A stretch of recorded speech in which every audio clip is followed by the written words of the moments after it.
ሰላም አቤልን ነገውኑ ቤቱን በስሜ ካላዞርክ ትለዋለች። አቤልም ደግሞ ይኸውልሽ አታስቢ፣ ከነገም አይደርስም አሁኑኑ አዞርልሻለሁ ይላታል። እናም አዎ አፍጥነው ብለው ጥለው ትሄዳለች። መቅዲም ትመጣና ቆይ ግን አቤል ምንድናለሽ ሰላምዬ ብላም ጠይቃታለች። ሰላም ባክሽን ነገ በስሜ ቤቱን ሊያዞርልኝ ነው ብላም ለመቅዲ ትነግራታለች። በጣም ትደነግጣለች። ነገ ማለት ፍቹ ቆይ እየተባለ ነበር አይደል እንዴ ብላም ጠይቃታለች። አዎ የፍቹን ነገር እሱ ያስጨርሰዋል፣ ግን ደግሞ ቤቱን ቶሎ በስሜ እንዲያዞርልኝ እፈልጋለሁ ትላታለች። መቅዲ የፈራችው አሹ እየተጫወተባትና እንዲሁም ደግሞ ሰላምን እንደማይፈልጋት ስለምታውቅ ነው። በስሜ ቶሎ መዞር አለበትኝ ያሊያ ግን ምንም አይነት ዋስትና የለኝም ትላለች። አዎ ልክ ነሽ፣ ግን ደግሞ ነገሮች ሁሉ ፈጠኑ ብዬ ነው ብላም መቅዲ ትላታለች። አዎ ግን ደግሞ ታውቂያለሽ ትንሽ ልቤ እየደነገጠብኝ ነው ትላታለች። ሰላም ወይ ምንድን ነው ችግር አለ እንዴ ብላ መቅዲም ትጠይቃታለች። ሰላምም ብቻ አላቅም ባይሆን ነገ ቴካፕ ስላለኝ አብረን እንደን ሁሉንም ነገር እናውቃለን ትላለች። ይህ ማለት እንግዲህ አሹ የሰላም ልጅ እንዳስወረደው ሁላችንም እናውቃለን። ምክንያቱም ደግሞ መድኃኒት በተደጋጋሚ ሲሰጣት፣ ግን ደግሞ ትዕግስት በተደጋጋሚ መድኃኒቱን ስደፋበት ነበረ። እናም ለትዕግስትም የመጨረሻ ማስጠንቀቂያ ሰጥቷት ነበር። ግን ደግሞ እሺ ችግር የለውም ግን ደግሞ ካስፈለገም አሁኑኑ መሄድ እንችላለን ብላም ትላታለች። ሰላምም አይ አሁን እንኳን በጣም ደህና ነኝ አያስፈልግም ነገውኑ እንሄዳለን በማለት እስኪ ከቤት በመውጣቱ በጣም ስለተሰማትና እንዲሁም ደግሞ በጣም ስለናፈቃትኝ በተደጋጋሚ እስቄን ደውላ ታገኘዋለች። እስቄ መቅዲ በቃ ተይኝ፣ ለምን ትደውያለሽ? ለምንድነውስ የምጨቀጭቅኝ? ይላታል። መቅዲም ደግሞ በጣም ይቅርታ፣ ግን ደግሞ ስለናፈቄ ነው በተደጋጋሚ ደውዬ ስለረበሽኩ በድጋሚ ይቅርታ ብላም ጠይቀዋለች።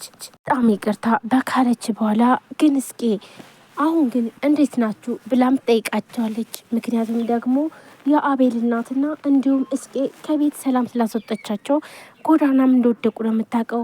ይኸውልሽ መቅዲ ለዛች ክፉ እህትሽ በጣም ደህና ናቸው፣ እንዲሁም የተሻለ ህይወት አግኝተዋል ብለሽ በያቸው ብሎም ተናዶ ይላታል። ቆይ እስቄ ግን ለምንድን ነው እሷን ተዋት እስኪ ቆይ ግን ለምንድን ነው ሁሉን ነገር ለእሷ እንደምነግራት የምታስበው ብላ መቅድም ትለዋለች። እስቄም ደግሞ እና ታዲያ እህትሽ አይደለች እንዴ ሁሉን ነገር አታወሪያትም በማለት ይመልስላታል። አሁን እሺ ታዲያ እንዴት ናችሁ ትላለች በተደጋጋሚ ስትጠይቀው። አሁን በጣም ደህና ነን። ይኸውልህ እስኪ አንድ ነገር ልነግርህ እፈልጋለሁ።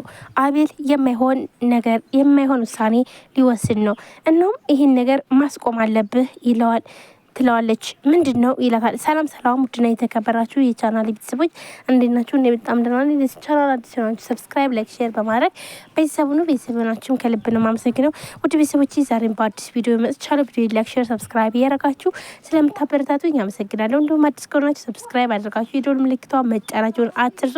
ዛሬ ይዤላችሁ የመጣሁት እናቱን ባለማወቅ ሰራተኛ እያደረገው ወጣት መጨረሻ ቀጣይ ክፍል ይዤላችሁ መጥቻለሁ። እንግዲህ መቅዲም ፍቺ ጠይቃለች። እንዲሁም ደግሞ ማለትም ሰላም እንዲሁም ቤቱ በስሟ እንዲዞርላት አቤልን በተደጋጋሚ እያስጨነቀችው ነው። ነገር ግን ደግሞ መቅዲ ይሄ ነገር መሆን የለበትም ለእስቄ ነግረዋለች። ማን ነው ለምንድን ነው አቤል የማይሆን ውሳኔ እየወሰነ ስለሆነ ስለዚህ ይሄን ነገር ማስቆም አለብህ በማለት ስትጠይቀውም ነበረ።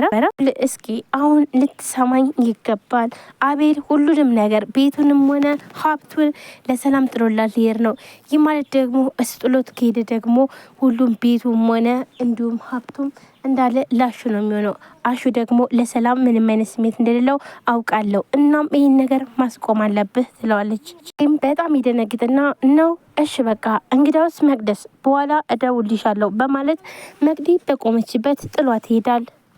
ተስፋ በመቁረጥ ሁሉን ነገር ጨርሶ ለሰላም ወረቀቱን እንዳለ ዶክሜንቱን ይዞላት ይመጣል።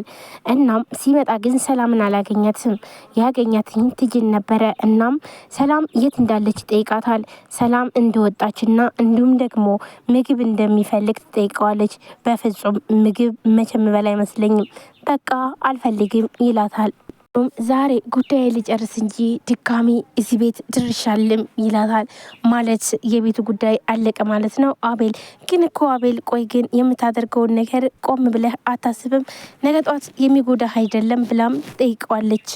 በፍጹም አይቆጨኝም ይላታል። ይኸውልህ አቤል ሁላችንም እኮ ራሳችን እስከ ማጣት የሚወስደን ጉዳይ ይኖራል። እናም እባክህን ተረጋጋ በማለት ትጂም አቤል ለመምከር ትሞክራለች።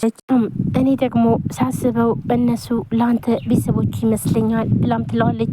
ትጂ ምን ለማለት ፈልገሽ ነው ይላታል። አቤልም ግን ደግሞ ከአሁን በኋላ ለቤተሰቦቼ ኖሬ የምጠቅማቸውም አይመስለኝም ይላታል።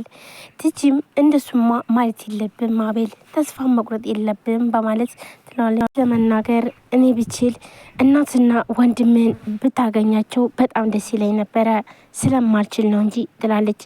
እህትና ወንድምና እናቴ ጎዳና ላይ የወደቁትን ነው በማለት አቤልም ልቡ ስብር ብሎ ይነግራታል።